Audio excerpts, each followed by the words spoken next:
Am I the a-hole for not letting my ex's husband be added to the school emergency contact list or to give him permission to take my kids to the doctor?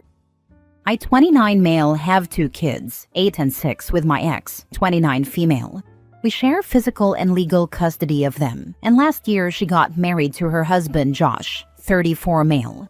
From the beginning of their serious relationship, about 3 years ago, Josh has been a real ass to me, and my ex has let it happen and has joined in as well.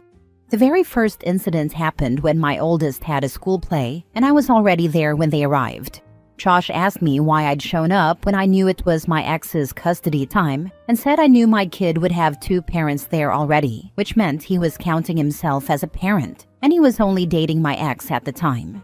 I told him my ex and I both show up regardless of who has custody that week, and the judge and mediator encouraged us to do this. Josh said I was unnecessary. Another time I went to the exchange to pick up my kids, and Josh was holding my youngest and tried to tell me my kid wanted to stay with him, even as my kid was reaching for me.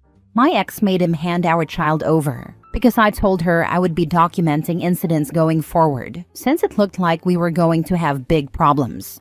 Josh accused me of being jealous, when all I wanted was to take my kids with me like I was legally entitled to. I also documented this and other incidents moving forward. Then, when my youngest had a birthday party thrown by my ex's parents and they invited me, Josh told me I must be desperate to show up where I'm not really wanted. I told him if nobody wanted me there, why was I invited? He started to say something about besides the kids, but then I guess he didn't want to say they were nobody. He was glaring pretty hard when the kids were all about having me there and didn't want him stepping in and taking over. By the time they got married, I had over 30 incidents documented, and I had taken my ex back to court over the issues. I presented a case showing signs of potential alienation and also interference in the legal custody order. The judge warned my ex that Josh's behavior could cost her custody if she wasn't careful, so Josh was no longer present during exchanges. There were still texts from Josh that I had to document and save, because he was still saying things he shouldn't be. Not in direct violation, but getting very close to it. I couldn't block him because communication needed to be open in case something happened, and my ex couldn't get in touch with me. The good part is, I didn't need to answer unless it was an emergency, and I didn't reply to those texts. Then my ex took me to court and wanted Josh to be granted guardianship of our kids. She made the argument that he was equally as involved as us, but did not have the same legal rights. She said it would be simpler if he could take them to the doctor without us, sign them up for stuff without needing our permission. She said as a step-parent, he was filling the role of a parent but did not have all the abilities we did. She also mentioned the ability for him to make decisions in case of an accident. The judge refused to grant the guardianship request. She told my ex that, given our past and given our kids had 2 active parents, it was not necessary to give him all that legal access. She also made it so I was not obligated to give permissions like that. She said the same would apply if I were to marry. My wife would not automatically have those permissions either. My ex asked if that included the emergency contact list at school, and the judge said yes, that included the emergency contact at school. That brings us to now. My ex wanted me to consent to the full decision-making and permissions anyway. Josh was never added to the emergency contact list. School requires the consent of both parents. So our kids have my ex, then me, then my mom and dad, and then her mom and dad as their emergency contacts. I also did not give permission for Josh to take the kids to the doctor alone. My ex and Josh weren't happy when I refused to allow it. I told my ex I was not going to open the door for Josh to claim I gave him those rights because I didn't care about being a dad, or because I wanted to shirk my responsibility as a dad. And I can see him using those permissions to engage in more alienation, or to have a way of using it to make me look bad. I could also see it becoming an issue if he uses it to try and push me out. I would rather prevent it before it can start happening. My ex has argued that I'm not putting the kids first, and I'm letting adult issues come between them and Josh. She said they deserve to have the love of both dads in their lives, and that allowing Josh to care for them as we do when he's going to be around for the rest of their lives is the only right thing. She said otherwise the kids will grow up seeing him as just her husband and not as their parent, and she mentioned how that's already happening. But she said they have two men filling the role, and only one who gets the love and affection from them for it. I don't think it would be the right thing under these circumstances. Legally, I'm covered. But morally, am I wrong here? Am I letting my issues with Josh and my ex make me not think of my kids first? That's why I'm asking. Am I the a-hole? Now for the top comments. If the relationship was less consistently hostile, this would be a more reasonable request to consider. Your fears are justified considering Josh's past behaviors. Yeah, it would be so different if things were civil or friendly, or simply there was no history of bad behavior. But it's still an ongoing issue. And knowing how Josh feels about me and my presence in the lives of my kids, I feel like giving him permission to do the things they're asking is like giving him more ammo to use. It shouldn't be that way, but that's how I'm seeing it. The judge denied her request for a reason. Your concerns about alienation and manipulation are completely valid. Being a step-parent doesn't automatically grant parental rights, and given his history, he absolutely should not have them. A big, huge, enormous not the a-hole. He showed his true colors already. What if your ex decides to get divorced and get another guy? Then give him legal authority too? No. You are an active parent and ex plus Josh were both annoying to you. Especially Josh had clear intentions to alienate from the start and ex joined in. Wouldn't trust him ever. Josh is a fool, by the way. He showed his true colors too early. That's a very valid point, and an especially valid point when she was looking for him to have guardianship. Their divorce would not end that. So what would we do? Split equal custody between the three of us? Josh couldn't hide them. I don't know whether he's the insecure and jealous one or what, but I question if a woman with kids who have an involved dad was the right relationship for him. Dude sounds a little unhinged. Watch your back, OP. Do continue to document everything. Do you have security cameras at your house and on your vehicle? It seems as if your ex-wife was pressured by him, and that's where she's coming up with all of these changes as he's trying to edge you out. Projecting jealousy like that will kill anything. He also might be attempting to poison your children against you. Is your ex agreeable to putting them into therapy? If so, it wouldn't hurt trying to nip this in the bud before it gets any bigger. Good luck, OP. Yes, my home and car have security cameras. Actually, all of my neighbors have them as well. I don't think she'll agree to therapy, but I am looking into it. Next story. Am I the a-hole for not standing up for my pregnant fiancé who ate my daughter's cupcake? This happened this morning, and I'm so upset I don't know what to do. I, 36 male, have been with my fiancé, 33 female, for 3 years. I have a 10-year-old daughter from my previous marriage. Her mother passed away when she was 2.5. My fiancé is currently pregnant. Yesterday, my daughter asked me to buy a giant cupcake from a bakery near my work. She wanted to take it to school to surprise her friend for their birthday. I also bought an extra cupcake for my fiancé. She devoured hers right away. My daughter was really excited and put a nice ribbon around the box before leaving it in the fridge to take to school in the morning. Apparently, my fiancé craved it in the middle of the night and ate the other cupcake. This morning, my daughter woke up to a big, disappointing surprise. She started crying and screaming. I asked my fiancé why she did that, and she said her craving was so bad she couldn't sleep. Then she yelled, "It's called being pregnant, jerks." My daughter screamed that she hates her and the baby already. I told her, I'll buy another one today and maybe drop it off so you can give it to your friend after school. She said, "Don't bother." Later, my fiancé texted me saying she's upset that I didn't stand up for her when my daughter was mean and that my daughter and I owe her an apology. I'm sitting in my car wondering what the heck to do. Was I an a-hole for not standing up for her? I feel lost. It was clear the cupcake was for your daughter and her friend. Even if you're craving, you don't take things that are someone else's, especially from a literal child. She also could have offered to buy a replacement cupcake herself, but didn't, and insisted your daughter was the jerk. Sure, there are cravings, and there's also self-restraint. She took candy from a baby and wonders why it's crying. She even had her own, so fiancé got two and daughter's friend got none. Daughter was never even going to get one. That's even worse. OP, I would still bring a cupcake for daughter's friend, and maybe also daughter, to school today. She was hurt and angry in the moment, but I think she would still appreciate it.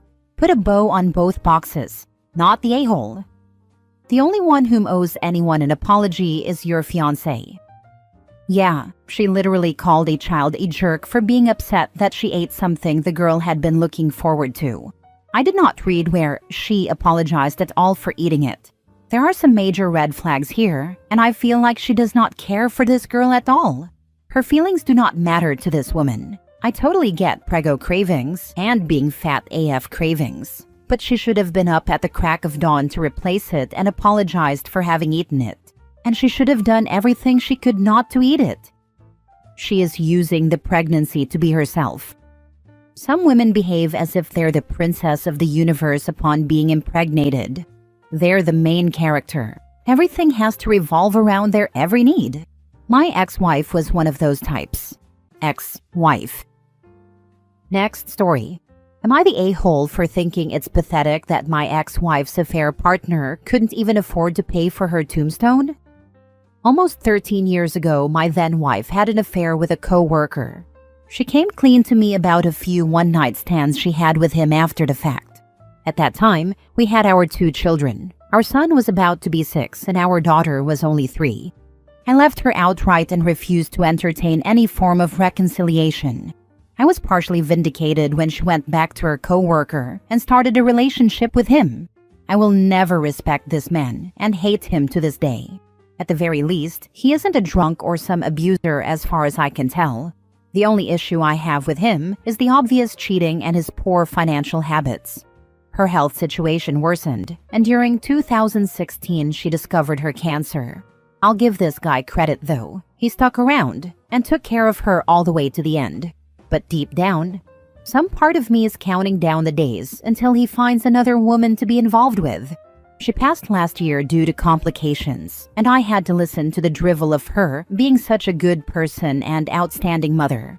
I don't agree. She wasn't infallible, nor was she such a morally good individual, but they can choose to believe what they want. The anniversary of her passing is in a few months, and her parents, my children and the other man, want to do a custom headstone to replace the more generic one on her plot. Her parents are retired and, as such, have limited funds, and my children are still in college and high school, so it was assumed that he would pick up the tab. Turns out, he blew his money on impulse purchases, and I had to step in to actually pay the people doing this job. I confronted him and called him a scatterbrain and a disappointment. I don't understand how someone uses the money for their dead on whatever the heck he used it for. Now he's apparently sad and feeling remorseful according to my children, but I am not apologizing to this guy. He's really starting to irritate me with this, but maybe I went too far. Now for the top comments.